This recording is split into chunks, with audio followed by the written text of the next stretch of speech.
Olá, boa tarde a todos. Sejam bem-vindos ao webinar da Comissão Técnica Nordeste de Assuntos Jurídicos da ABRAP. Eu sou a Natália Lima e hoje teremos uma tarde com muito conteúdo para as nossas associadas. A Comissão Técnica Nordeste de Assuntos Jurídicos convida a todos para falar de um tema de grande relevância. Então participem e mandem suas dúvidas em nosso chat, se identificando com o nome e instituição. Estamos hoje reunidos para discutir a evolução da regra tributária das entidades de previdência complementar fechada, de modo a incentivar a poupança de longo prazo e propiciar o tratamento equânime com as abertas. Aproveitem a presença dos representantes dos poderes executivo e legislativo para enviar as suas dúvidas. E preparem-se para essa grande troca. Aproveito o momento também para agradecer antecipadamente todos os palestrantes que estão conosco nessa tarde.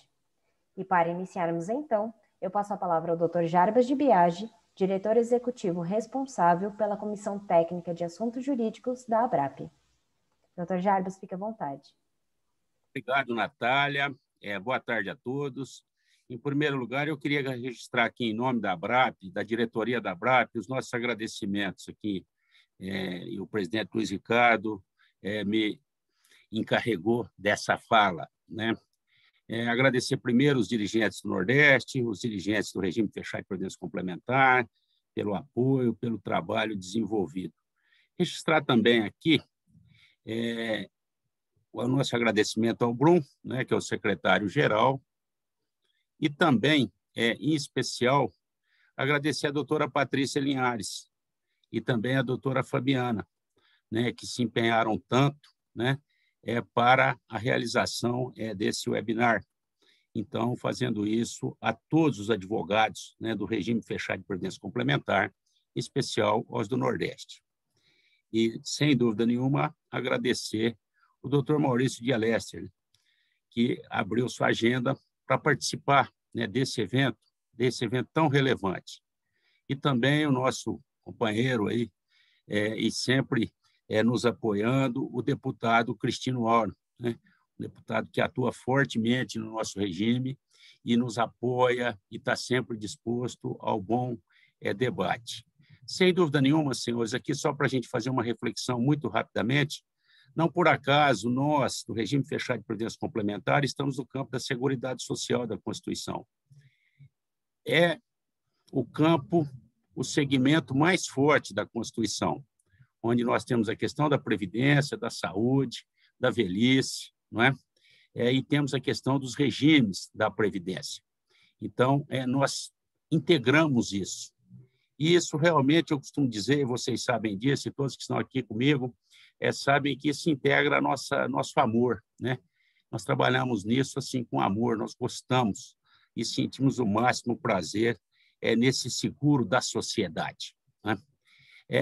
Agora, também, o tema de hoje ele não é menos relevante sob uma ótica, né? Que é a questão da tributação. E, sem dúvida nenhuma, os tributos, a gente sabe, aprende lá nos bancos acadêmicos, que o tributo é uma forma de justiça social, né? É uma forma de se equipar a sociedade para diminuir, né, a desigualdade social. Então, sem dúvida nenhuma, no nosso segmento, que é um segmento voltado para a concessão de benefício, é aquela expressão que a gente utiliza do círculo virtuoso, né? Se capitaliza, guarda o recurso, depois o recurso volta em benefício para a sociedade, durante o período de capitalização se investe em títulos públicos, se investe nas empresas, enfim, se acumula para retornar, né? Então, nesse webinar de hoje, de rara felicidade, a gente vai trabalhar da evolução das regras tributárias, né? Da importância para o fomento, da importância para o nosso segmento, não só das regras atuais, mas também, né, doutora Patrícia, doutor Maurício, doutor Chico, também para a sociedade de uma maneira geral. Eu me recordo aqui, só para fazer assim muito e já indo para a parte final da minha fala e da minha abertura, eu me recordo que quando nós discutimos a Lei 11.053 de 2004, os cálculos indicavam, cálculos feitos pelo governo, pelo Ministério da Fazenda, então, os cálculos indicavam que o governo, a União, ou seja, o país ganhava mais com a implementação daqueles regimes que foram materializados ali naquela norma do que o que existia até então. o que demonstra que nós temos uma dinâmica, uma evolução, faz parte disso da sociedade. De forma que, mais uma vez, registrando meus agradecimentos para todos os presentes, para todos os palestrantes, né, e principalmente, mais uma vez, para o doutor Maurício e para o deputado Cristino, e dizer que a participação de vocês é fundamental, né? Com perguntas, questionamentos. Vamos aproveitar essa tarde, né? Vamos aproveitar esse fórum, de forma que estão todos convidados a acompanhar conosco, nos questionar, que, inclusive, eu também já tenho algumas perguntas aqui que eu vou passar para o palestrante. Então, muito obrigado, um bom evento para todos nós, e eu devolvo aí para a Natália. Um abraço a todos e sucesso para todos nós. Obrigado. Obrigada, doutor Jarbas. Suas palavras já aquecem o início dessa nossa conversa. Para iniciarmos as apresentações, convido a doutora Patrícia Linhares, que é advogada, sócia do escritório Linhares e Advogados Associados, graduada pela Universidade Mackenzie São Paulo e mestre em Direito Público pela PUC São Paulo, membro do Instituto Brasileiro de Direito Tributário, professora de Direito Tributário e Previdência Complementar e autora de livros e artigos sobre Previdência Complementar. Doutora Patrícia, fique à vontade para iniciar a sua apresentação. Obrigada, Natália. Obrigada a todos. Estamos ainda todos em ambiente remoto, de modo que já peço de antemão desculpas caso escutem algum barulho doméstico. Mas a ideia é que nós possamos, de fato, não perder a oportunidade de, nesse momento de discussão a respeito do papel da Previdência Complementar, identificar como a tributação pode se desenvolver, aprimorar-se, mais do que isso, estar mais aderente aos papéis e aos desafios que são inerentes a essa nova geração de poupadores e de sociedade. Eu estou aqui muito grata, não apenas pelo aceite de convite daqueles que dividem comigo o painel, a Fabiana, nossa colega de comissão, mas também aos meus colegas de comissão que aqui não estão, por terem desenvolvido a ideia desse momento, e a ABRAP por ter proporcionado esse nosso espaço para discussão. A minha apresentação ela vai estar voltada a trazer alguns dos principais elementos que permeiam as discussões sobre a alteração tributária. Existem alguns ajustes, e vou já trazer essa palavra, em função de interpretações que foram dadas ao longo do tempo, e existem aí sim algumas propostas propriamente quanto à revisão do modelo tributário adotado. Bom, espero que todos estejam conseguindo acompanhar a apresentação. Por que nós estamos, então, discutindo mudança de tributação? Porque a temática desse assunto, que é um assunto proposto no planejamento estratégico da ABRAP, nós estamos discutindo e estudando na comissão desde o ano passado, e o que se pode observar é que o problema não é tanto o modelo tributário ser ou não bom, o fato dele possivelmente não ser mais aderente à realidade que se põe, né? Em primeiro lugar, porque, de fato, nós temos uma mudança no público que principalmente se destina à previdência complementar, que são os trabalhadores do país. Quando esse modelo foi posto, né, meados da década de 90, com alguma alteração com o regime tributário regressivo posteriormente, o estágio que nós tínhamos de sociedade, de mercado de trabalho, era bastante diverso do que hoje se acena e do que já pode ser levantado como indicadores concretos, né? Existe o que se chama, né, entre os estudiosos, de novo contrato social, aquele trabalhador que não tem mais o vínculo tradicional empregatício e que se vê, então, portanto, com o desafio de ter a sua poupança previdenciária, de ter a sua poupança de longo prazo, vinculada à sua realidade remuneratória, uma realidade flexível, muitas vezes pelo papel autônomo que exerce, ou muitas vezes por ser um microempresário ou um empresário de pequeno porte. Os negócios pequenos no Brasil cresceram muito mais do que nós sabemos, do que efetivamente a massa de trabalhadores com vínculo empregatício, só se acentuou com a pandemia. A sociedade e a economia mudaram, né? A gente saiu de uma década em que modelos industriais de serviços ainda continuavam a liderar os principais investimentos no país e retorno do produto interno bruto, e nós estamos diante de empresas cujos negócios são tecnológicos, ainda que para transportar comida ou pessoas, ainda que para viabilizar outros serviços ao final da cadeia. Então, diante disso, aquele modelo, né, de empresas que necessitavam de empregados em grande volume passou a ser repensado por uma demanda muito mais tecnológica, né, e com muito mais liberdade nesse pacto contratual empregatício. E a Previdência complementar pegou carona como uma consequência de oportunidade também em função da revisão do próprio sistema previdenciário brasileiro, né? Não só pela reforma da Emenda Constitucional 103, há 2 anos, mas nós temos também um desafio em função justamente desta Previdência Social já não conseguir manter para aqueles que se beneficiarão dela o status econômico que tem na ativa. Isso, claro, ele só devolve para o Estado um possível cidadão, né, que vai depender de saúde pública, de benefícios públicos futuros, justamente por não ter tido uma cobertura previdenciária de poupança própria.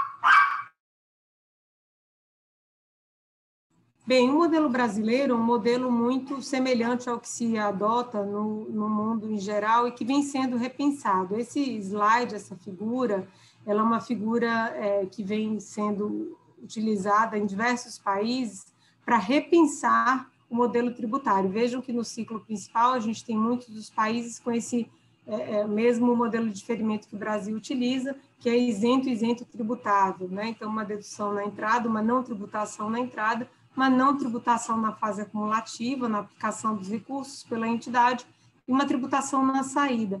Mas esses países estão discutindo isso, é muito claro, essa figura veio de um relatório da OCDE de 2018, que traz justamente esses desafios, né? Que não foi uma falha do modelo de diferimento, é a sua não aderência à realidade da sociedade, e o que os países têm feito, o que eles podem fazer a respeito. Então, vejo que nós não estamos segmentando aqui no Brasil uma realidade diferente do que tem sido discutido em outros países. Como funciona o diferimento fiscal no Brasil, aqui sem entrar em pormenores legais, mas muito para dizer e introduzir o assunto para aqueles que me seguem nos debates que nós teremos, porque nós temos um modelo de diferimento fiscal, de postergação da incidência do imposto de renda para a pessoa física, sendo que a dedutibilidade dessas contribuições estará atrelada a um limitador, primeiro um limitador quantitativo, que é um percentual da renda bruta tributável, mas também um limitador condicionante, na medida em que a gente só pode ter dedutibilidade para aqueles que contribuem para o regime geral. Mas, superando esse assunto, o fato é que não existe uma alternativa dentro da Previdência complementar, e aqui estou falando das entidades fechadas, estou falando da Previdência complementar como um todo, uma alternativa legislativa, uma alternativa tributária para aqueles que não possuem rendimentos do trabalho, né, porque têm rendimentos decorrentes dos seus microempreendimentos ou dos seus empreendimentos de pequeno porte, aqueles que podem deduzir, muitas vezes não têm rendimentos suficientes para fazer face a essa dedução, porque estão em faixas de tributação que não permitem a dedução tributária, então até teriam uma capacidade de reserva previdenciária, ainda que inicial, mas não podem ter um retorno a esse respeito, por estarem no início da sua carreira, ou de fato pelo seu enquadramento na camada economicamente ativa, e aqueles que declaram um modelo simplificado. Vejam, a cada dia mais a gente tem, né, pessoas que declaram um modelo simplificado, não tem muitos indivíduos familiares como dependentes, ou não tem despesas que justifiquem a adoção de outros modelos, e isso faz com que eles também não possam utilizar essa dedutibilidade. E, para além disso, ainda existe, né, por incrível que pareça, nós temos isso recorrente como um assunto para quem milita nesta área de previdência complementar, que é aqueles que desejam contribuir mais do que 12%.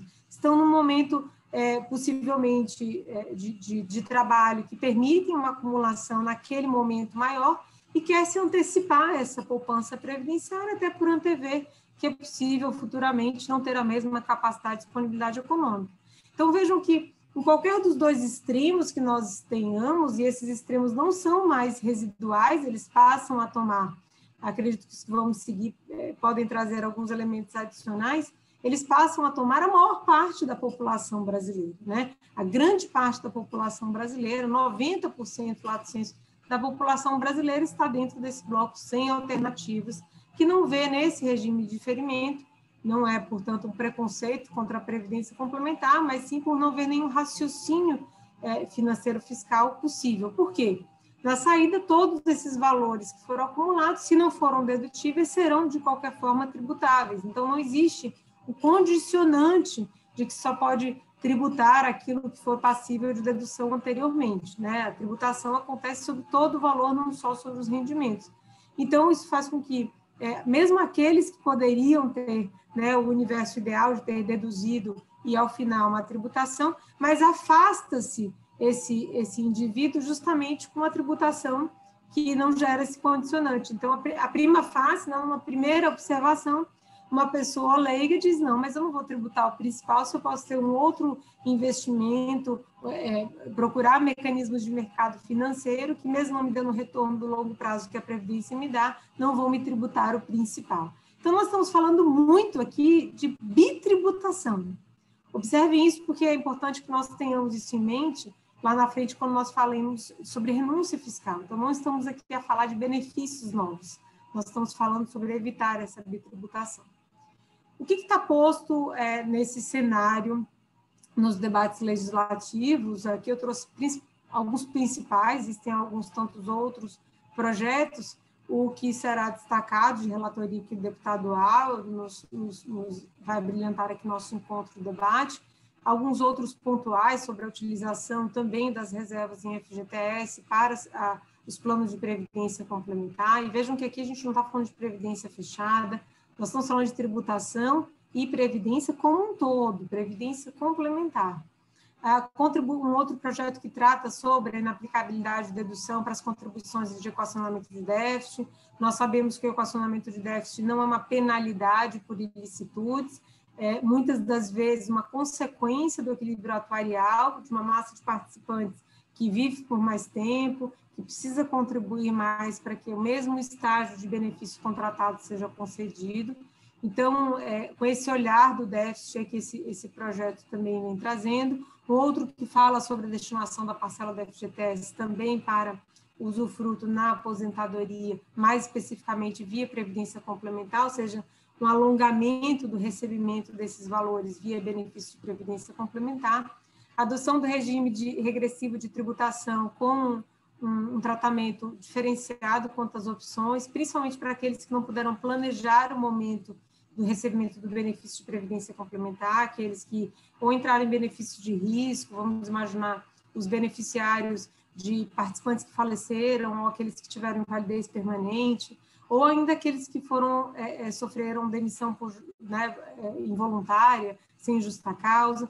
Enfim, então existe também, e um outro ponto aqui de destaque sobre o projeto de lei de 2018, o 462, que vem trazer alguns aspectos também bastante fortes em situações concretas pelas entidades de previdência complementar, abertas, e vou dizer também em nomes das fechadas, e aqui, portanto, das duas óticas que nós tenhamos, a possibilidade, por exemplo, de uma pessoa jurídica deduzir para além de um plano específico, deduzir as contribuições todas feitas para os participantes. Veja, qual o sentido de limitar, né, as contribuições da pessoa jurídica para 20% da folha de salários de ativos, né? Imaginem que essa pessoa jurídica está vinculada a um plano maduro, onde ela já não tem um grupo de ativos muito significativo, né? Qual o estímulo que ela tem para manter a contribuição para aquele plano e ele não virar, né, um fardo ou qualquer tipo de peso que possa dar nessa movimentação financeira. Um regime regressivo que hoje chega a 10%, mas que nós podemos tranquilamente falar de uma redução para 5%, ou até mesmo chegando a zero, na mesma base em que o legislador original em 2004 fez, né? E aqui estimular as pessoas a manter por mais tempo, né? Não converter em consumo imediato as reservas previdenciárias, porque, como disse, esses valores que são retirados, digamos, de uma cobertura previdenciária, eles acabam voltando como um custo estatal, para que o Estado possa fazer face às despesas públicas dessa parcela de pessoas que não pouparam suficientemente. Dedução para pessoa jurídica que não esteja no lucro presumido, destinação dos recursos das entidades para planos de saúde, né, tratamentos médicos, consultas, procedimentos, aqueles que recebem participação nos lucros e resultados, ao invés de canalizar isso para um mercado de curto prazo ou de médio prazo, destinar para a previdência complementar como um caminho para o longo prazo, uma conversão dessa gratificação momentânea, inicial, para uma renda futura, enfim. Então, nós temos um espaço aí para os debates, mas eu queria trazer um pouco esse cenário. E, para além disso, demonstrar que não só nesses projetos de lei, naqueles que nós vamos tratar hoje, mas também em todos aqueles que vêm sendo acompanhados pela nossa comissão, pela nossa atuação, pela ABRAP, nenhum deles reflete propriamente renúncia fiscal, né? A renúncia fiscal é um instituto previsto na Lei de Responsabilidade Fiscal, né? Portanto, desde 2001, um instituto bastante sério, que deve ser levado em consideração, mas ele tem uma aplicação muito pontual e é uma aplicação técnica importante, né? A legislação, a Lei Complementar número 101 da Responsabilidade Fiscal, ela define que a renúncia é aquela que gera uma redução de tributos, ou aquela que gera um tratamento diferenciado mais favorável.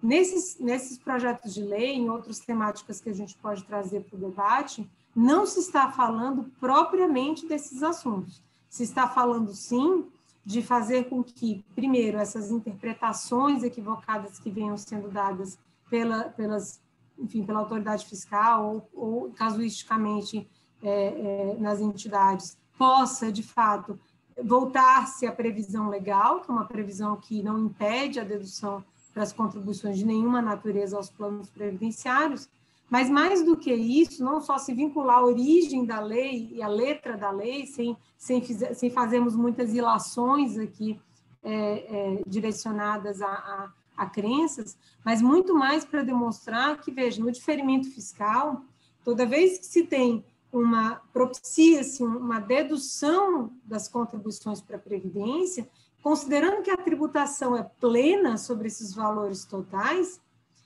não existe, não tem como se falar em renúncia fiscal, né? O que nós estamos a dizer, basicamente, aqui, olhando o texto da Lei de Responsabilidade Fiscal aqui no nosso slide, é justamente que nós não temos efetivamente uma discussão a respeito da renúncia, mas sim para evitar a bitributação. Exemplo, aquele que não conseguiu deduzir as contribuições e ele é tributado sobre esses valores no momento do benefício da Previdência, ele está diante de uma bitributação, que os nossos tribunais estão abarrotados de decisão e já decidiram muitas das vezes, inclusive em matéria de previdência complementar, em repetitivos, mais de um, sobre a não incidência, a não possibilidade dessa bitributação. Então, diante disso, só para deixar bastante claro que é para evitar uma distorção que nós estamos a tratar desse tema. Então, repensar a tributação da Previdência Complementar é preciso, e eu não o farei sozinho, e agradeço aqui em nome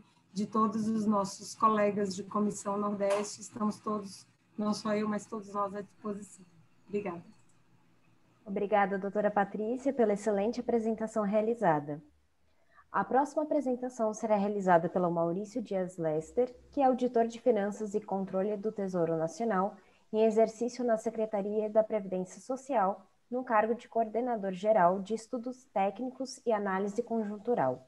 Anteriormente, atuou na Secretaria de Políticas Econômicas, na Secretaria do Tesouro Nacional e em outras instituições do setor privado. Doutor em Economia do Desenvolvimento e das Instituições pela Universidade de São Paulo e mestre em Ciências Econômicas pela Universidade Estadual de Campinas. Maurício, fique à vontade para iniciar a sua apresentação. Obrigado, Natália. Boa tarde a todos e todas que estão aqui nesse evento. Agradeço aí a ABRAP pelo convite. Agradeço também a companhia dos demais palestrantes aqui nesse painel.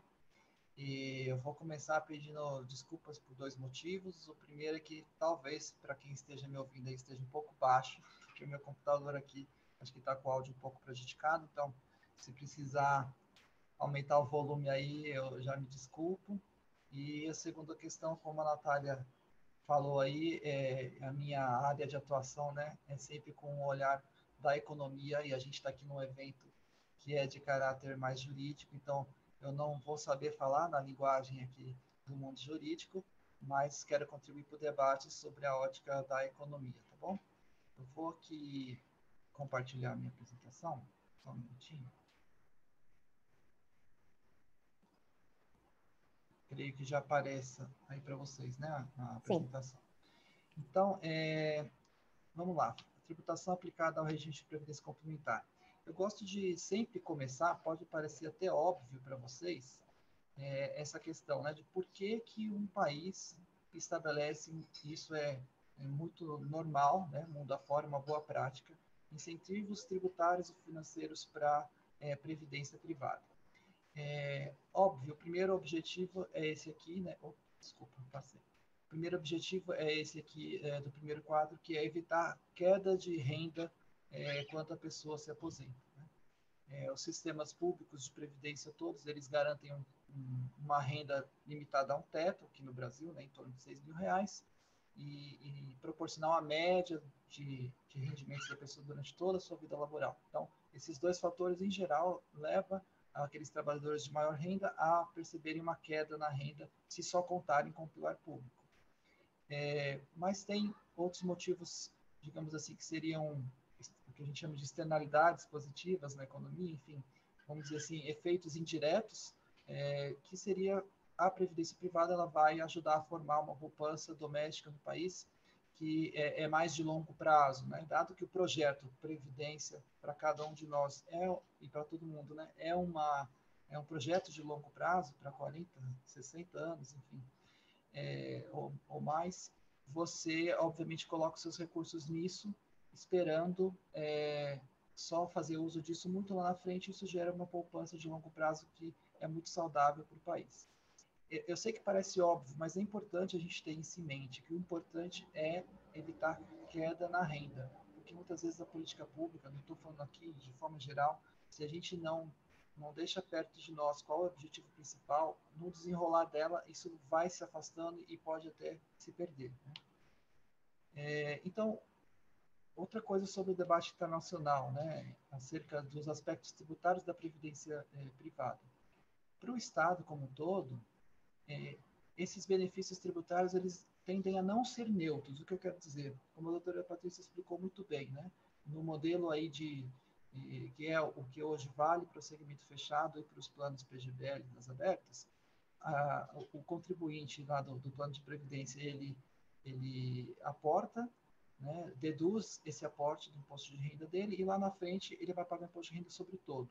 Então, muitas vezes pode parecer, então tá tudo certo, né? Eu deixo de pagar aqui, mas pago lá sobre um montante maior, então o Estado não tem nenhum custo em relação a isso. Né? Na verdade, assim, eu vou mostrar nos próximos slides, a OCDE, e aí eu deixei as fontes aqui embaixo, ela faz diversas simulações e mostra que, olha, esse custo não é neutro para o Estado, então existe um custo por dois motivos. O primeiro, imagina que o trabalhador na fase ativa, um trabalhador de média e alta renda que tem a capacidade contributiva, por exemplo, para a previdência privada no modelo de dedução do imposto de renda, ele, na sua fase de contribuição para a previdência privada, ele está ganhando uma renda que talvez a alíquota, vamos dizer assim, efetiva do imposto de renda dele seja na casa dos 20%, 25%, né?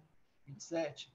E quando ele for receber esse benefício da previdência privada como renda, muito provavelmente ele já está na fase de final de carreira ou já até requerendo aposentadoria, e a partir daí a renda dele tende a diminuir. Então, a alíquota que o Estado vai cobrar imposto de renda sobre o todo dele lá na frente, ela tende a ser menor. Ela tende a não ser mais na casa dos 25% e vai ser, os exemplos aqui para o nosso, né, país, sei lá, 18%, 17%, enfim. Então, nisso já há uma perda potencial. Um segundo ponto é, o Estado deixar de arrecadar agora para arrecadar depois, tem um custo de oportunidade, que é um conceito muito do mundo econômico, né? Eu estou deixando de usar esse recurso hoje para financiar outras políticas públicas, educação, saúde, até programas de infraestrutura, enfim. E se eu, como Estado, decido, não, eu não quero abrir mão de fazer essas outras políticas ao mesmo tempo em que eu beneficio ou favoreço a previdência privada com esses incentivos, eu vou ter que emitir dívida pública. Então, isso também tem um custo de juros embutido na dívida pública. Isso tudo só para dizer para vocês que a mensagem é essa. O incentivo tributário para a previdência, mesmo esse do segmento fechado ou do segmento aberto nos planos PGBL, ele tende a não ser neutro. Isso é importante a gente guardar. Dada essa conclusão de que ele não é neutro, então o Estado também tem como, digamos, prerrogativa exigir uma contrapartida desse contribuinte, que é o seguinte: olha, você vai ter que deixar esse recurso por prazo mais longo, não é um recurso para você acessar no curto prazo. Então, eu vou te colocar aqui regras de acesso antecipado a esse recurso, eu estou falando tudo isso em tese, tá? Regras de acesso um pouco mais rígidas do que se você estiver investindo em qualquer fundo de renda fixa ou qualquer instrumento de renda fixa normal, só para dar um exemplo. E o debate, na verdade, no mundo inteiro, não se dá muito se está sendo neutro ou não para o Estado para eu exigir essa contrapartida do participante. É assim, o participante está tendo alguma vantagem tributária em relação a outra situação em que ele investiria num fundo tradicional de renda fixa? Se está, não importa se isso para o Estado é neutro, é vantajoso ou desvantajoso, o Estado tem a prerrogativa de cobrar uma contrapartida dele, no sentido de restringir o acesso antecipado, tá? E aí eu trago aqui, não vou gastar tempo nisso, não vou cansar vocês, mas eu trago aqui essa simulação mais genérica que a OCDE faz. Isso aqui seria o custo para o Estado, em termos de percentual do PIB, tá? Ao longo de 85 anos, 90 anos, de quanto que custa oferecer esse benefício fiscal do que hoje aplica-se no segmento fechado e nos planos PGBL. Vocês vejam que ele faz uma curva que começa no patamar positivo, que eu estou deixando de arrecadar, porque as pessoas estão deduzindo, e ao longo do tempo as pessoas vão se aposentando, eu começo a cobrar imposto de renda sobre o todo, e esse custo vai diminuindo para mim, mas ele tende a se estabilizar num patamar que não é negativo ou zero. Então, tem um custo, de fato, como a gente já tinha comentado no slide anterior, do ponto de vista conceitual. E aí eles simularam isso para alguns países específicos, porque todo o desenho dessa curva para cada país vai depender de um monte de questões, né? Da demografia do país, de como é o sistema tributário do país e assim por diante. Então eles fizeram isso para um horizonte que não é tão longo, né? São 45 anos, mas vocês diante que dessa amostra aqui de 6 países, todos eles, em 45 anos, o custo não é neutro de novo, né? E apenas a Dinamarca que passa a digamos assim, atingir aqui um patamar em que ela recupera esse imposto, mas se calcular a área aqui entre o que está acima do eixo horizontal e o que está abaixo, ainda assim a gente pode concluir que é não neutro, né, no acumulado.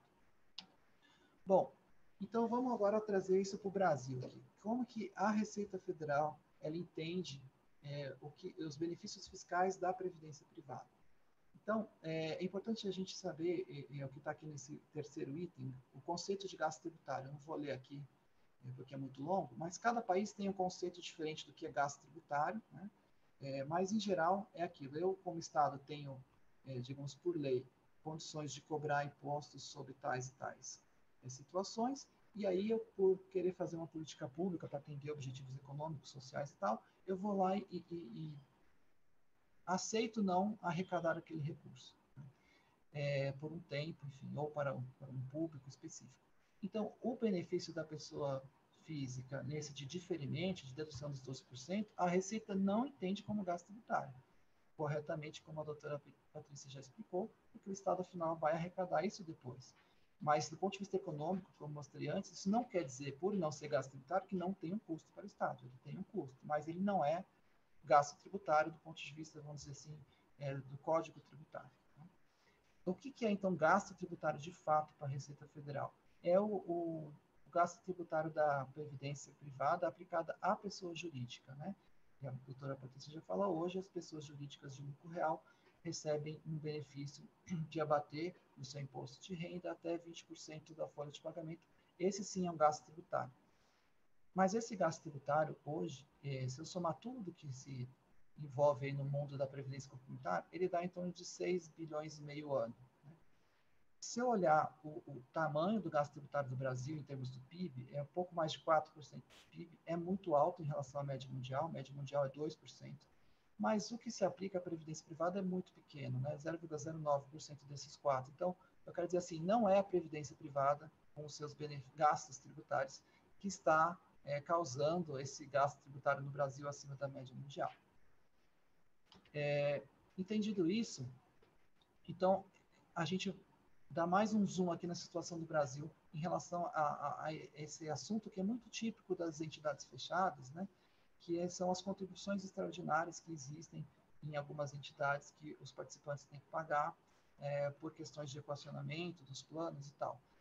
Hoje, quem contribui, né, com essa contribuição extraordinária não pode deduzir isso do imposto de renda. E aí, quando eu olho que para a Receita Federal isso não é um gasto tributário, e quando eu olho para aquele objetivo principal da política pública, nesse sentido, que é garantir renda na aposentadoria mais qualificada, eu não vejo por que não permitir essa dedução dos 12%.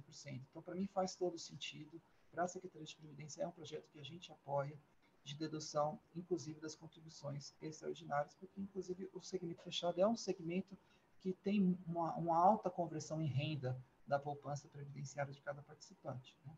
Então, atende aquele objetivo principal. A gente defende apenas que, de fato, essas contribuições extraordinárias passem a ser deduzidas com um limite de 12%, né? Então, não importa se a contribuição é extraordinária ou é normal, é básica, enfim, cada um dá o nome, né? Que o conjunto das contribuições não ultrapasse os 12%. E, de novo, não importa para a gente aqui na Secretaria de Previdência se isso é um plano de patrocínio público ou patrocínio privado, a gente entende que deve-se permitir essa dedução. Indo agora, abrindo um pouquinho os números de quem se apropria hoje no Brasil do benefício da dedutibilidade, né? Então, aqui, esses dados, eu já antecipo aqui, fazer um disclaimer, né? Eles são dados ainda não, digamos assim, públicos, então não são, inclusive, a Receita nos passou isso, mas não são dados que estão homologados, então pode ter correções nisso, a Receita está trabalhando até para tornar esse dado público. Mas o que importa aqui é que são dados gerenciais, eles passam uma mensagem. Hoje, se eu pego toda a dedução aplicada à previdência privada, não importa se é o segmento aberto ou fechado, mas toda a previdência complementar, né? O público que ganha mais de 7 salários mínimos, ou seja, acima do teto do INSS, ele fica com 90% dessa dedução. E isso não tem nenhum problema. De fato, esse é o público-alvo desse produto, né? Que permite a dedução da renda, da contribuição. Como a doutora Patrícia falou, aqueles outros profissionais que talvez não tenham uma renda, vamos dizer assim, tão regular, porque não estão mais como CLT, o mercado de trabalho está mudando, ou são profissionais de média, baixa renda, eles talvez não declarem imposto de renda, declaram no modelo simplificado. Então, esse benefício não é para eles. O benefício para eles tem que ser outro. Aí, esse outro benefício seria exatamente o desenho tributário do VGBL. Aqui eu estou falando só do aspecto tributário do VGBL, tá? Vou falar depois em outro slide de outros aspectos dele.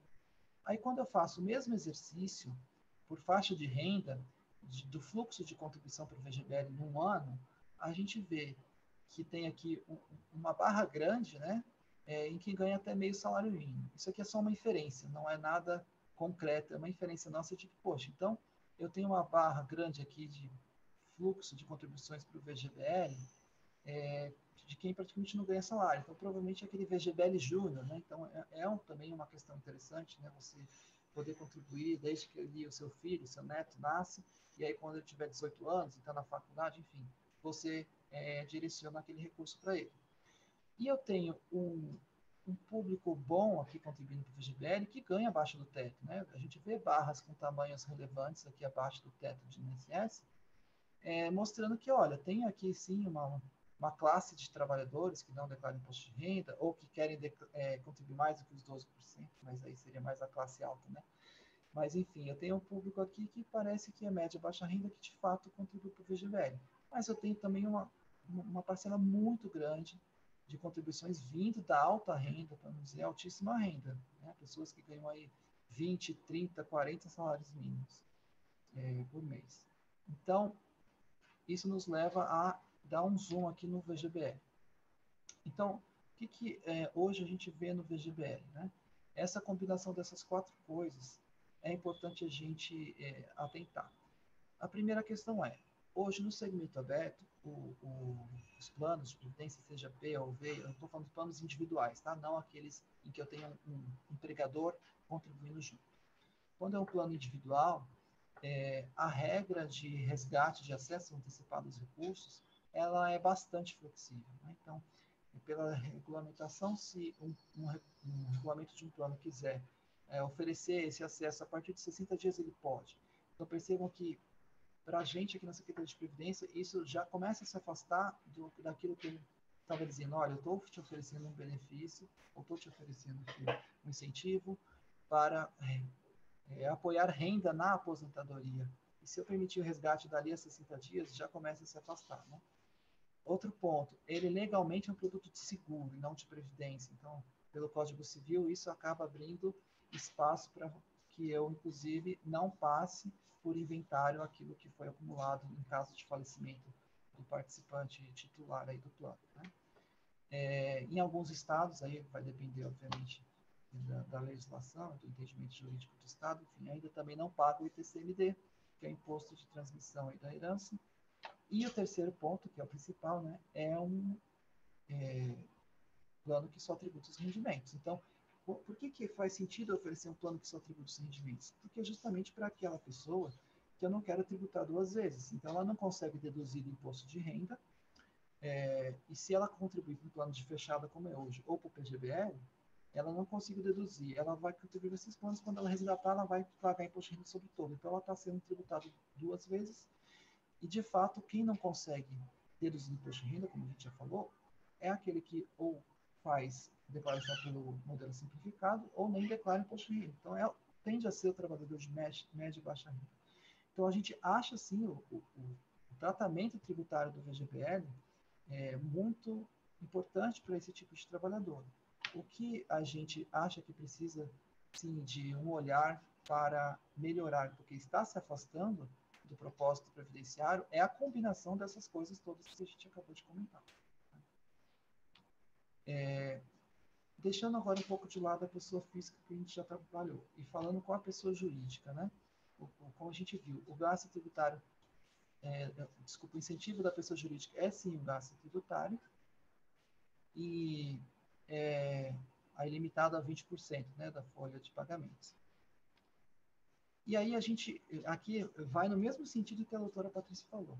Quando eu permito o gasto tributário, o benefício tributário da pessoa jurídica só para empresas de lucro real, eu estou deixando de fora um contingente muito grande de empresas e dos seus respectivos trabalhadores, que são as empresas de lucro presumido ou que optam pelo Simples Nacional, que em geral são aquelas empresas que empregam trabalhadores de menor renda em relação às empresas de lucro real. Então, de novo, eu estou deixando o trabalhador de menor renda, vamos dizer assim, com menos oportunidade de acesso a esse planejamento previdenciário, né?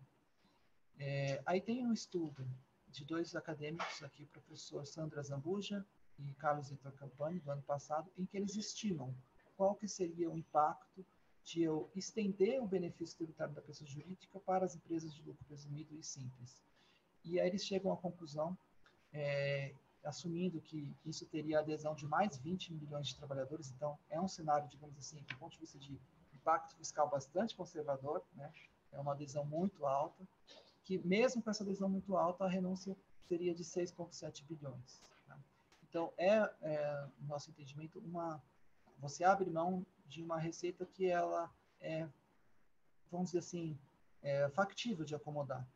É claro que o Brasil hoje passa por um problema crônico aí de falta de espaço fiscal.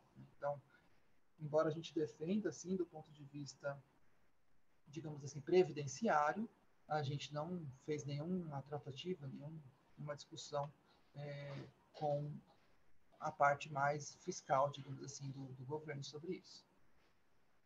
Para fechar, então, resumidamente, o que eu vejo aqui como caminhos para a tributação, para a gente evoluir diante desse diagnóstico, inclusive, que a doutora Patrícia trouxe, no regime de previdência complementar, é implementar um produto, sim, de tributação sobre os rendimentos para o segmento fechado mas esse produto, seja no segmento aberto ou no segmento fechado, ele deveria vir acompanhado de um limite nominal para aportes. Isso não é uma invenção nossa, e se vocês estudarem qualquer país no mundo, isso é uma boa prática mundial, relatórios da OCDE, do Banco Mundial, isso aí está cristalino, impõe limites nominais de aportes na previdência privada, seja no produto como a tributação que hoje existe no segmento fechado do VGBL, seja no produto como o VGBL.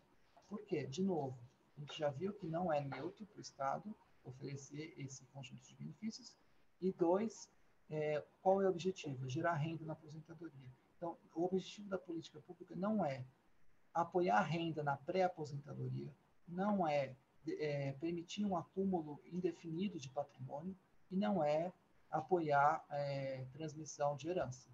Dado isso, todos os países impõem limites para aportes na previdência privada, né? Em geral, o limite para um plano estilo PGBL ou os planos que hoje tem na fechada tem um alcance maior do que o limite de um plano como o VGBL, porque justamente o VGBL é para média e baixa renda, né? Para que não tenha deturpação no uso desse produto. Já falei também de estender o benefício PJ para empresas de lucro simples, lucro presumido e simples, desculpa. E, por fim, aquilo que eu já comentei também de permitir a dedução das contribuições extraordinárias dentro daquelas condições que também comentei. Obrigado mais uma vez aí pela atenção de todos, fico à disposição. Obrigada, Maurício, pela excelente apresentação e por representar a Secretaria de Previdência nesse importante webinar. Dando sequência, convido o próximo palestrante, o deputado Cristino Áureo, que é deputado federal e relator da PL 4016-2020. Fique à vontade, deputado Cristino, para realizar a sua apresentação. Obrigado, Natália. Quero cumprimentar todos os participantes aqui desse nosso webinar, em especial cumprimentar e agradecer pelo convite à ABRAP na Seção Nordeste, e todos que compõem esse esforço grande aí que a gente já acompanha há muitos anos, né? Então, quero também aqui saudar e agradecer as referências ao Biagi, que falou no início, a doutora Patrícia, aqui conosco, também ao Maurício, né, representando a Secretaria de Previdência, agradecer a Fabiana, enfim, a todos vocês que compõem aí esse nosso debate. Eu vou ter que simplificar um pouco a nossa abordagem, porque, como vocês sabem, nós estamos em sessão da Câmara e a pauta está andando, né? Enquanto isso, eu estou aqui me desdobrando aqui para poder acompanhar ao mesmo tempo o plenário. E daqui a pouco tem um assunto que é de uma relatoria da qual eu participo. Então, eu vou tentar fazer uma concisão aqui para a gente tentar colocar o máximo do ponto de vista, mas eu talvez não possa me estender muito além de um determinado tempo. Estou pedindo com isso já escusas e dizendo o seguinte: foi importante, inclusive, o tema introduzido aqui antes, né, por quem me antecedeu, porque essa questão, o debate em torno, por exemplo, do gasto tributário, aquilo que impacta ou não uma escolha de políticas públicas, isso é um debate que a gente trava há muito tempo, né? A grande maioria aqui é mais jovem, mas eu já debato esse tema, quer dizer, as consultas públicas da Lei de Responsabilidade Fiscal, lá em 1999, né, eu já participava ativamente dessa discussão. E esse ponto da LRF, né, da Lei Complementar 101, por alguns, ela é tomada muito ao pé da letra. Ou seja, o que era para ser um balizamento, uma parametrização, passou a ser uma receita de bolo, onde tudo basicamente passou a ser tratado, passou a ser considerado como renúncia fiscal, quando, na verdade, essa classificação o legislador ele quer se referir a um determinado tipo de circunstâncias. Mas, infelizmente, essa não é a interpretação, na maior parte das vezes, do órgão arrecadador, né? Que tende, sempre que colocado diante de alguma questão, tende a usar a interpretação mais conservadora, né? Ou seja, aquela que, em tese, preserva mais a função de arrecadar. Então, assim, quaisquer estímulos, quaisquer incentivos, eles, obviamente, como foi muito bem colocado aqui, já em situações anteriores, ele pressupõe que o executivo, né, ou mesmo o legislativo, quando toma uma posição, que ele está fazendo, obviamente, uma escolha. E essa escolha, só um instante, por favor, porque é exatamente um momento de votação remota aqui, e eu vou, como disse, fazer aqui o multimídia, tá? Então, um momentinho.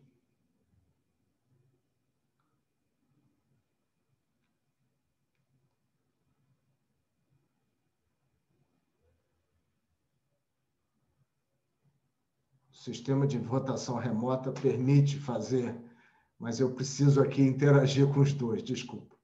Bom, mas nesse aspecto, né, quando a gente está diante da possibilidade de um incentivo ou de usar, né, o sistema tributário para, de alguma maneira, fazer isso, nós estamos fazendo escolhas.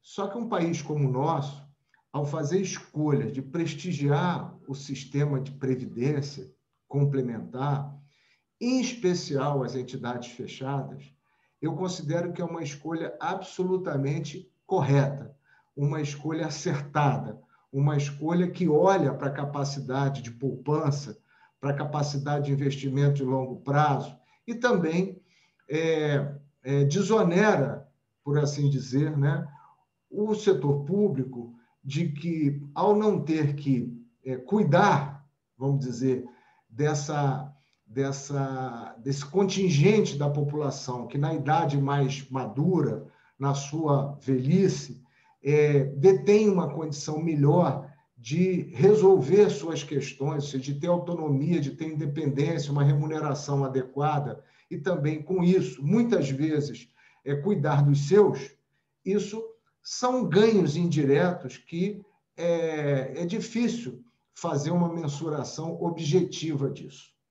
Mas, quando a gente observa, né, as interpretações que prevalecem muitas vezes, e eu gostei muito da abordagem que a doutora Patrícia fez aqui, tanto da questão dos impactos na LRF, quanto nesse histórico, né, e também o posicionamento do Maurício, quando ele coloca, né, que é favorável, né, e que a própria Secretaria de Previdência enxerga essa possibilidade da dedução, né, das contribuições como um parâmetro de justiça mesmo, fiscal e tudo mais. Isso é a abordagem que eu tenho também, sendo que nesse nosso PL, né, que é um PL que a gente, obviamente, vai enfrentar aí todos os debates, né, o 4016, ele, na sua tramitação, nós vamos ter que, por diversas vezes, justificar, por diversas vezes, enriquecer o debate com essas informações, mas ele aborda o aspecto justamente das contribuições extraordinárias, né? Que elas são fruto, na maior parte das vezes, da busca por um reequilíbrio das entidades, né? Elas são chamadas exatamente no momento de você poder, de alguma maneira, socorrer, você acudir circunstâncias e manter a saudabilidade, manter a viabilidade das entidades. Essa interpretação de que as contribuições extraordinárias diferem da natureza das contribuições regulares, essa interpretação, sinceramente, há muito tempo eu tenho a convicção de que ela não está no caminho certo. Ou seja, na verdade, são da mesma natureza. Eu não tenho como discriminar a extraordinária. Então, o primeiro ponto é aceitar que elas compõem a mesma natureza. E aí, juridicamente, eu, sinceramente, não sou advogado e não tenho a pretensão de entrar nesse mérito, né? E aqui, ainda bem, nós somos muito bem assessorados nessa matéria, né? Pelo grupo que está aqui, mas eu acredito que o primeiro ponto que nós devemos ter muito claro na legislação, independentemente de cálculos de impacto ou de irmos para a discussão do que é ou não é gasto tributário, etc., é alinharmos que não há distinção entre entre as duas contribuições. Ou seja, porque se eu concordo com isso, eu já tenho um caminho a seguir. E o PL, primeiro, ele tenta, de maneira clara, confirmar isso. Então, a argumentação central é essa. Depois, essa questão do limite de 12%, etc., isso é uma discussão que, claro, ela está tratada no mesmo momento, mas ela pode ser interpretada de várias maneiras, que aí são escolhas e parâmetros, né, que possam estar sendo adotados. Então, assim, o que eu considero que é importante, e esse PL ele está tramitando lá na Comissão de Finanças e Tributação, tem até o relator, o capitão Alberto Neto, ele é o relator, e como ele consultou lá a consultoria da Câmara, e a consultoria da Câmara ela vai na direção daquilo que é o básico. Olha para a LRF e diz, não, tem que ter um cálculo de impacto, aqui tem uma renúncia fiscal. Primeiro que sim, você não pode colocar um bode na sala para depois retirar. Isso é uma manobra que funciona, mas num dado momento ela cansa. Então, assim, não é o caso de você falar em renúncia quando a gente sabe que, na verdade, o que está posto aí é uma bitributação. É você excluir uma contribuição de uma natureza, da mesma natureza, e isso não faz nenhum sentido. Então, assim, como tudo passou a ser renúncia, quando aparece algo que é para mexer com deduções, etc., isso já, na partida, alguém diz, tem que submeter ao cálculo de impacto. E é isso que o relator está fazendo. Ele está encaminhando ao executivo para se manifestar sobre o cálculo de impacto. E eu não preciso nem saber a resposta. A resposta que virá da Receita é: tem sim um impacto, tem uma renúncia contida aí. E a partir daí nós vamos travar um outro nível de discussão dentro do parlamento, porque foi esse mesmo parlamento que fez, que elaborou e que aprovou, numa ampla discussão, a própria Lei Complementar 101. Portanto, tem legitimidade para estabelecer aquilo que é ou não é o desejo do legislador em relação a alguns pontos. Então, assim, a minha visão é de que, questionado sobre isso, o executivo se manifesta na direção da renúncia e, por isso, diz o impacto, nem sempre calculando e remetendo ao parlamento o cálculo exato, porque muitas vezes há uma subjetividade grande, muitas vezes a base de dados não está correta, né?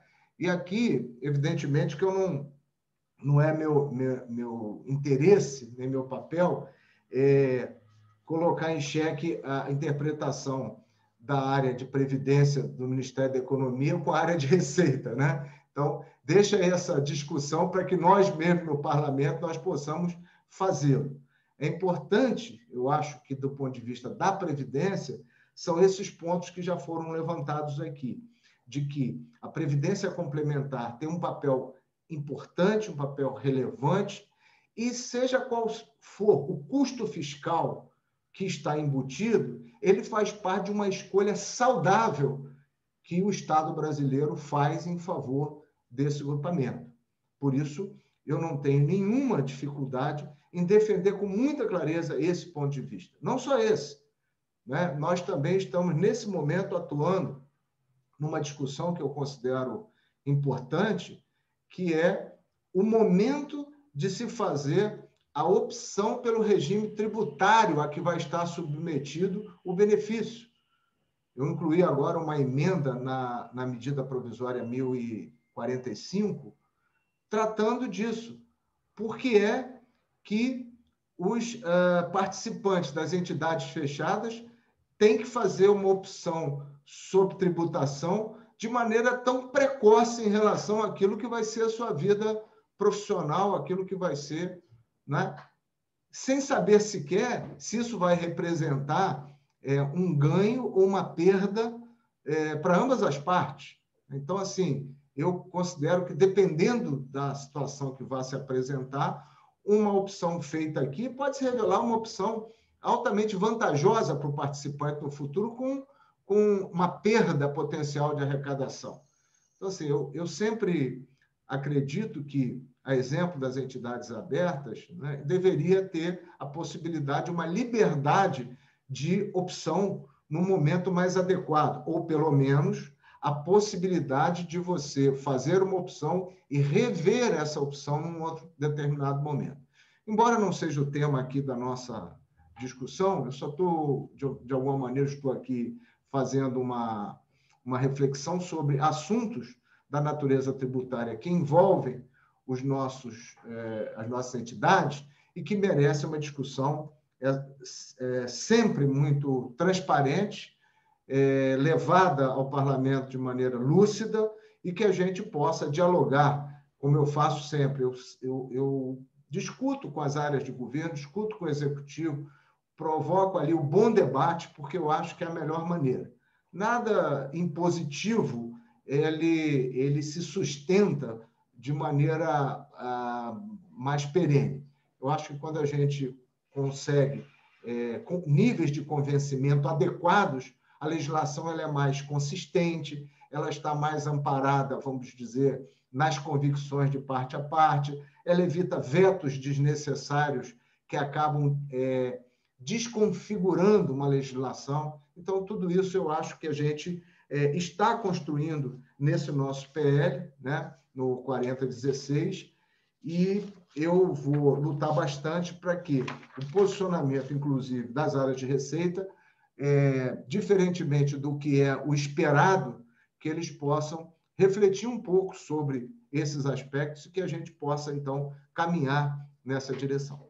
Então, assim, inicialmente, esses são os pontos que eu considero são os pontos mais relevantes, e peço aqui, aproveito para pedir, né, através do Maurício, que a gente possa contar sempre com a enriquecedora participação da Secretaria de Previdência junto das nossos debates na Câmara e também no Senado, obviamente. Tá bom?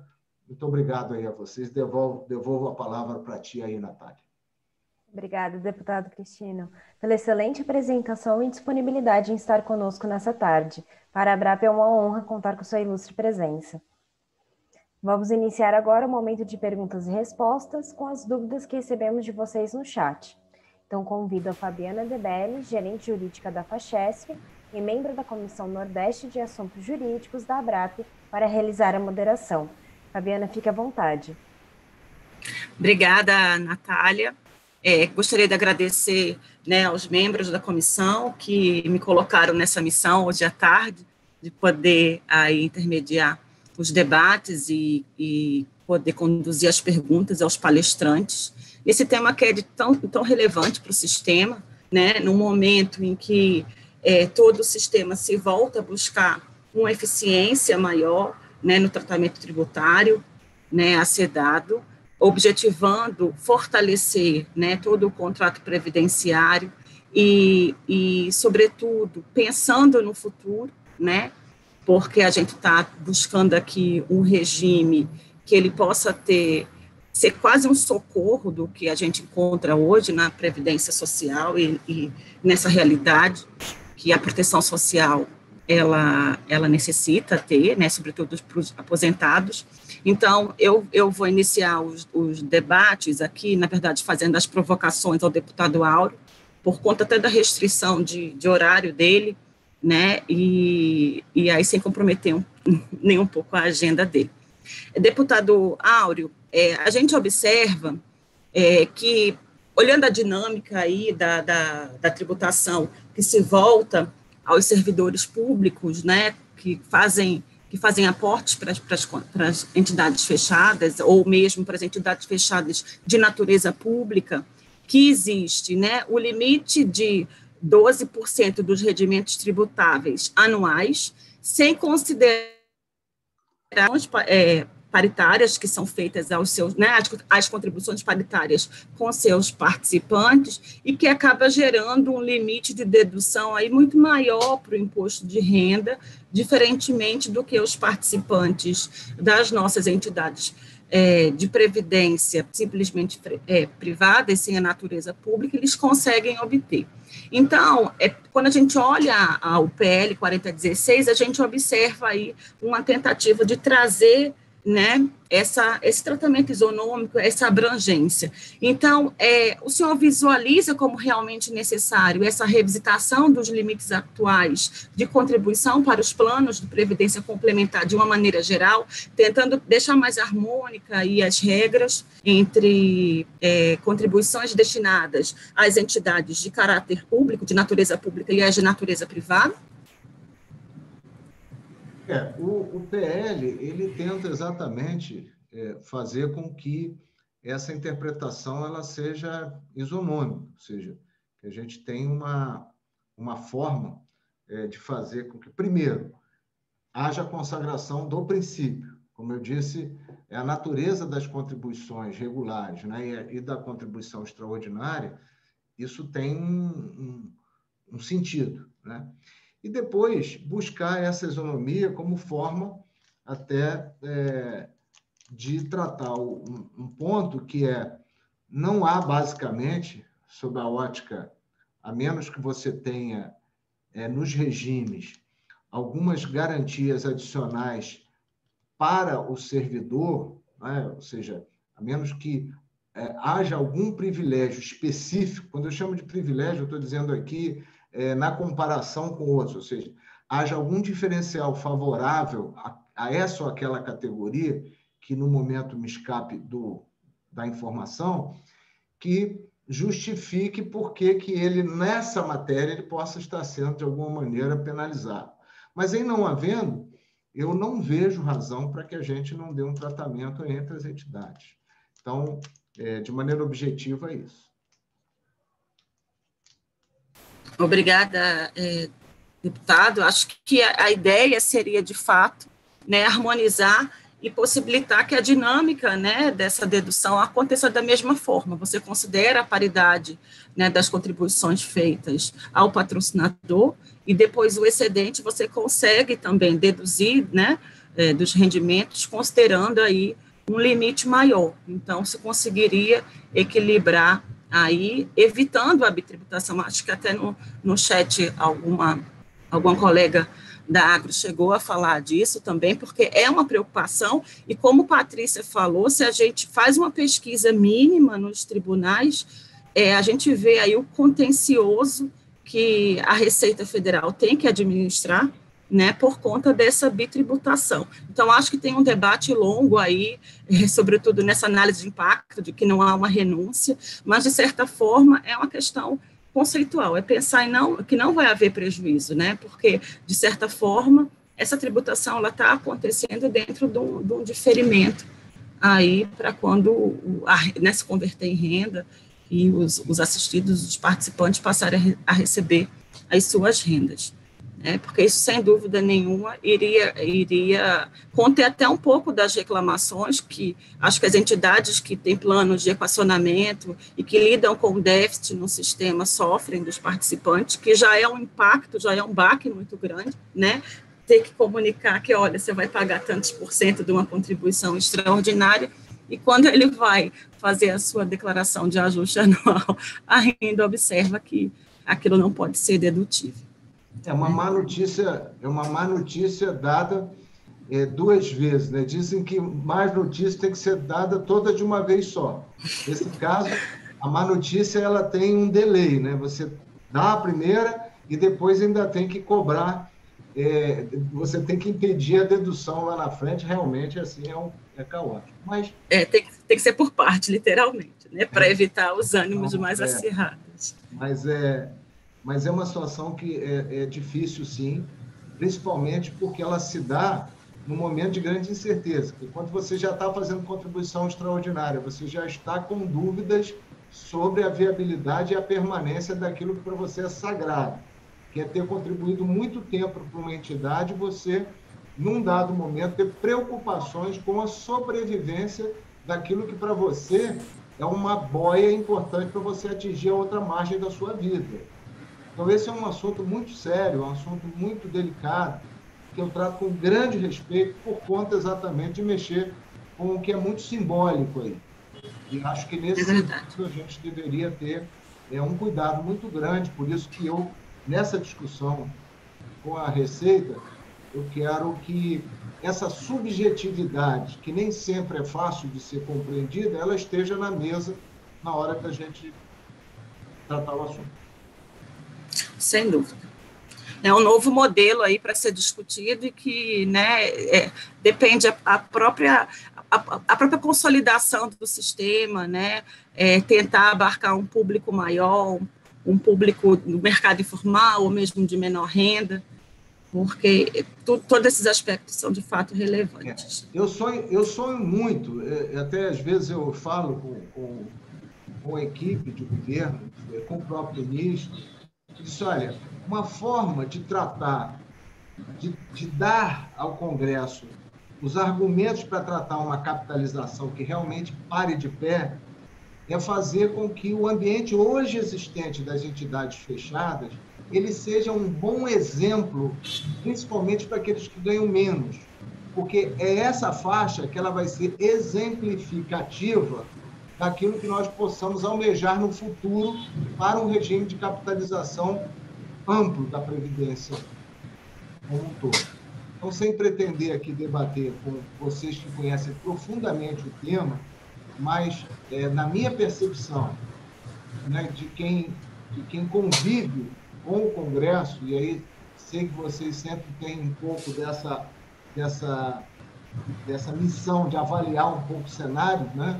Então, eu acho que nesse cenário, do Maurício, eu acho que um bom exercício para todos nós é sempre olharmos para as entidades e tentarmos simular na vida real o que a gente pode esperar de um regime futuro, olhando para as especificidades desse múltiplo leque que existe nas fechadas. Sem dúvida, o exemplo, né, seria paradigma. Sim. A gente tem uma outra pergunta aqui também, dessa feita para a Patrícia, que é a questão da escolha do regime, né, de tributação, porque hoje, quando o participante mal conhece, mal entende o que é fundo de pensão, do que é entidade fechada de previdência complementar, ele já precisa fazer aí a escolha do regime tributário, né, ou progressivo ou regressivo.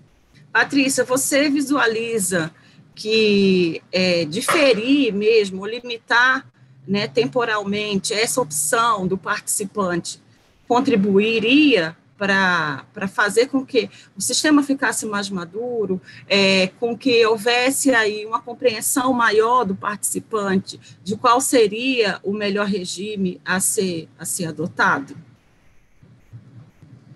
Sem dúvida. Todas essas barreiras que a gente discute, né, o momento da escolha, né, o limitador de alíquotas, o limitador da base, a exclusão das contribuições extraordinárias numa interpretação fazendária, eles são impedimentos para que as pessoas possam realmente se dispor a conhecer, considerando que não existe uma cultura propriamente dessa poupança no Brasil, por raízes históricas, mas a gente cria realmente etapas que só afastam essas pessoas.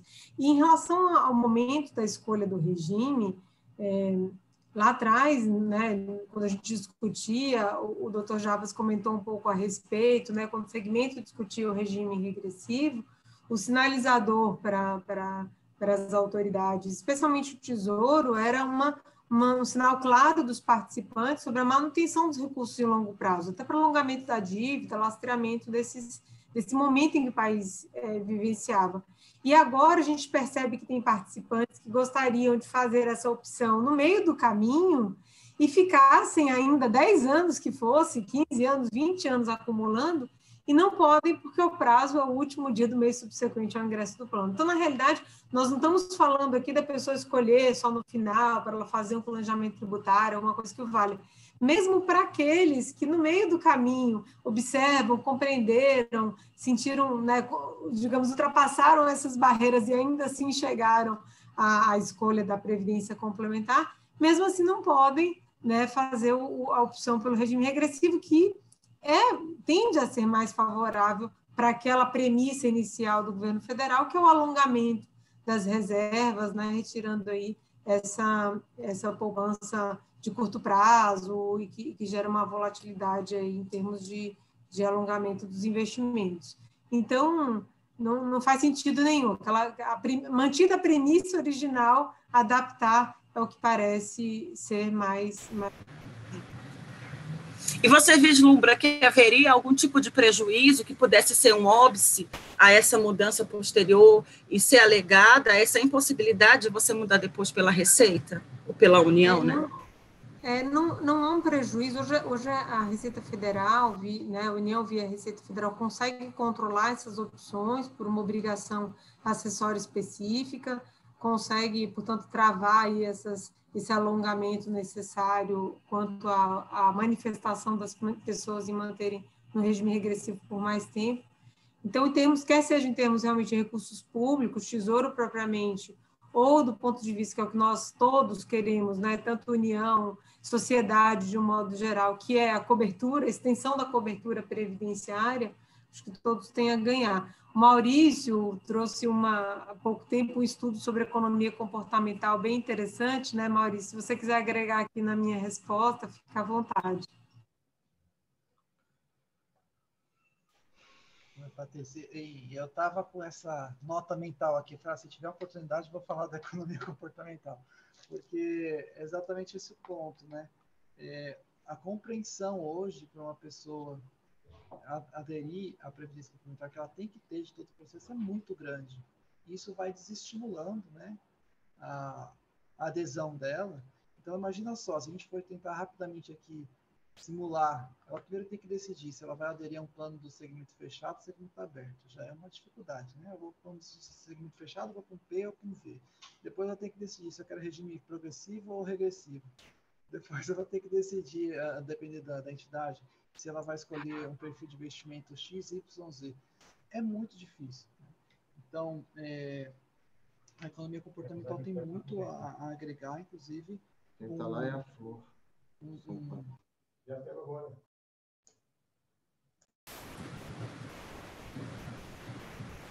Acho que o Maurício cortou. O microfone fechou. Não, o microfone dele fechou. Oi, desculpa, não sei tanto se vocês me ouviram. Mas eu ia dizer que a economia comportamental mostra que muitas vezes essas outras medidas, como adesão automática, simplificar o formulário de adesão, ter um extrato para o participante mais, digamos assim, didático, ela traz muito mais contribuição para o sistema com um custo muito menor do que você ficar apostando em ampliar os benefícios tributários, né? Não estou dizendo que isso é uma conclusão definitiva nossa, mas é só, assim, falando como CPF aqui, é uma curiosidade teórica que eu acho que vale a pena a investigação. Obrigada, Maurício. Já aproveitando o embalo, a gente tem também uma outra pergunta aqui para você, depois a gente volta para o deputado Áureo, se a gente tiver tempo, por conta do horário aqui do webinar, que é relacionado a como você vislumbra aí a questão dos impactos da tributação para o desenvolvimento dessa cobertura previdenciária tão almejada, né? Até pela própria secretaria, pelo segmento. Então, mundo afora, como eu apresentei na minha fala, você oferecer benefícios tributários para ampliar a cobertura previdenciária é uma boa prática. Então, eu não tenho dúvidas em relação a isso. O que há dúvidas, aí de novo eu gostaria de trazer uma curiosidade teórica aqui falando como CPF, se aquela fala que a gente muito ouve, né? Isso vai gerar mais poupança na economia. Dentro do meio acadêmico, há dúvida se de fato gera mais poupança. O que se tem é que você talvez gere uma poupança de melhor qualidade, mas a pessoa pode simplesmente estar migrando, né? Em vez de investir aqui no fundo de curto prazo, eu vou investir no plano de previdência privada e isso vai gerar necessariamente um alongamento. Então, eu acho muito interessante também a gente ter isso em mente e sim, a gente é favorável, né? Então, a ampliação, digamos assim, da cobertura previdenciária pela tributação e reforçando o que eu tinha acabado de falar quando a Patrícia me passou a palavra, é de que a gente também tem que atacar esse desejo de ampliar a cobertura por outros instrumentos. E aí, de novo, a economia comportamental é importante. Mas eu acho, sabe, Maurício, só fazendo um complemento nesse seu raciocínio, que mesmo que você, num primeiro momento, realoque os recursos, né, não inculta necessariamente de que é preciso já aportar diretamente no plano de previdência, eu acho que isso consolida aí a confiança, né, desse novo participante no sistema. E a gente sabe que muitas vezes um participante que compreende o sistema, que entende as benesses do sistema e que depois de lá na frente vai usufruir dessa proteção previdenciária por conta das rendas, né, dos benefícios que ele vai receber em forma de rendimento ou de renda, é isso que vai fazer com que até as pessoas no entorno dele, os seus familiares, digamos, o público que ele influencia diretamente, perceba as vantagens, né? A gente, de maneira assim, muito particular no dia a dia, a gente consegue ver a qualidade de vida que tem um aposentado hoje, um assistido, que conta com um complemento, né, do seu benefício aí do regime geral ou do regime próprio, e daquele que não tem. Então, se nós, no dia a dia, percebemos e viramos multiplicadores dessa cultura previdenciária, que dirá quando isso partir de um próprio participante, pelo entendimento e pela, digamos assim, por acreditar no sistema, né? Então, ainda que não seja por um caminho direto, eu acho que indiretamente tenderia aí a fortalecer, né, todo o segmento. A gente tem ainda aqui mais 2 perguntas. Natália, eu posso continuar ou a gente depois responde por e-mail para quem formulou? A gente faz essas 2 perguntas e depois a gente finaliza, tá bom? Tá bom. Tem uma perguntinha aqui para o deputado Áureo, que o nosso participante, na verdade, o nosso colega aqui, deixa eu dizer de onde ele é, Paula Prado Chibal, certo? Ela indaga ao deputado Áureo sobre a percepção dele relativamente à reforma tributária e se ele teria condições de tecer algum comentário sobre a que ele considera mais viável.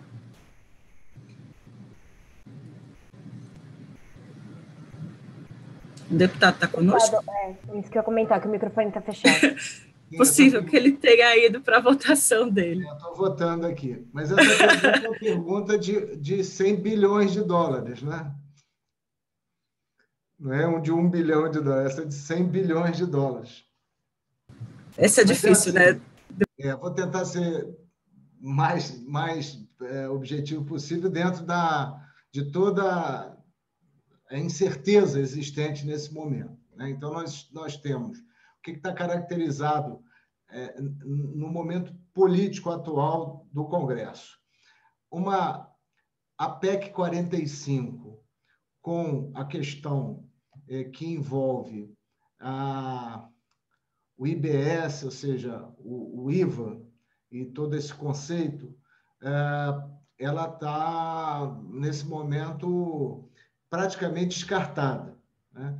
Então, você teve um trabalho feito na comissão especial e depois na comissão mista, mas tudo indica que ela não vai prosperar com essa formatação. O conceito poderá ser aproveitado em partes, num dado momento? Sim, mas o que está em curso nesse momento é o chamado fatiamento da reforma, né? ninguém sabe ainda exatamente quais são os contornos ou o que isso significa com precisão. O que se sabe é que, lá no Senado, onde a PEC 110 estava tramitando, ela parece que vai ganhar alguma atração para discutir ISS e ICMS, fundamentalmente. Enquanto, na Câmara, a proposta do governo, da CBS, é o que tem o protagonismo nesse momento, baseado na fusão de PIS, COFINS enfim, as contribuições federais, né? Então, o que nós temos aqui, os impostos federais, e o que nós temos, então, é um desejo, né, pelo menos manifestado pelo ministro, de que esse seja o arranjo discutido com as duas casas e que prossiga por aí. Bom, fazer um prognóstico sobre isso, eu estou aqui fazendo uma fotografia, né? Mas fazer um prognóstico sobre isso ainda não dá para fazer, porque a gente não sabe qual vai ser o ânimo da maioria do Congresso a respeito disso. Lá, basicamente, se divide em quem quer atuar nesse momento discutindo apenas impostos sobre o consumo, que já acha que isso é um grande desafio, e tem outros que querem discutir, entendem que uma reforma tem que ser ampla, que discuta consumo, renda e patrimônio. Então, essa é uma reforma abrangente, né? Então, assim, evidentemente que não há consensos nesse momento, mas, normalmente, prevalece a tendência enxergada por quem está fazendo a pauta. E quem está fazendo a pauta são os presidentes das duas casas, que, ao que tudo indica, convergem nesse momento com a área econômica do governo para tratar dessa maneira. Encaminha os impostos estadual e municipal e encaminha uma discussão aqui da CBS. Nossos assuntos, quando eu digo nossos, aqui os assuntos que envolvem previdência, né, eles estão mais afeitos, ou seja, os impactos deles estão mais afeitos, obviamente, à reforma que está na Câmara, porque a chance é, ao discutir CBS, você também agregar nisso uma discussão, provavelmente, do imposto de renda, pessoa física e pessoa jurídica, né? Isso é provável que aconteça. E, nesse momento, abre-se uma porta para discutir os temas que nos são caros ou que nos são importantes aqui do ponto de vista da Previdência. O que eu posso dizer nesse momento é isso. Ok? Obrigada, deputado. É um tema polêmico, né? É um tema polêmico. Bastante. Eu quero pedir licença a vocês, porque agora se aproximou daquele momento que eu disse que eu ia fazer um esforço máximo para estar junto aqui, mas eu vou pedir licença a todos vocês aqui que estão comigo e que estão nos acompanhando, tá bem? Agradecer a oportunidade de me colocar à disposição para prosseguirmos esse debate aí. Quem quiser mandar pergunta e tal, e eu puder, dentro do meu conhecimento e da minha intenção de ajudar, abranger, eu farei. Tá bem? Muito obrigada, deputado. Foi um prazer tê-lo aqui conosco, compartilhando um pouco do seu tempo. Um abraço para todos. Obrigada, deputado. Bom trabalho. Muito obrigado. Bom, parabéns aos participantes pelo conteúdo aí, Um abraço. Tchau, tchau. Até lá. Pessoal, dando seguimento, temos ainda aqui uma pergunta que eu direcionaria para o Maurício, porque ela veio quando ele estava expondo aí a questão do limite né, da dedução. Mas, na verdade, a pergunta diz assim: a questão do limite de aportes não acaba indo de encontro ao que está sendo proposto de dar maior flexibilidade com resgates parciais nas entidades fechadas? Eu divido um pouco aí a bola com o Maurício, se ele quiser se manifestar com relação à questão dos limites, e também a Patrícia, né, que vem acompanhando aí esses debates com relação a essas novas regras que estão sendo discutidas aí no âmbito da Previc. Se a Patrícia quiser falar primeiro. Fica à vontade, Maurício. Eu entendi, na verdade, são duas perguntas em uma só, né? Uma é a questão do limite nominal de aporte e a outra é do resgate parcial. Porque, assim, eu não vejo uma ligação, assim, direta entre as duas coisas. Não sei se eu entendi direito a pergunta. Mas vou começar pelo resgate parcial. Então, assim, no mundo inteiro, enfim, posso passar depois por quem quiser, no BID, no CDE de novo, né? A gente se pauta muito pela boa experiência internacional. Essa questão de como modelar o resgate antecipado ou resgate parcial, vamos dizer assim, é um dilema da política pública previdenciária. Não tem uma resposta trivial, né? Porque, assim, você tem desde aquele espectro que fala, não, o propósito é gerar renda na aposentadoria. Se o propósito é gerar renda na aposentadoria e eu permito o resgate antecipado, eu estou comprometendo o propósito pelo qual esse produto foi comercializado, pelo qual a política pública foi desenhada.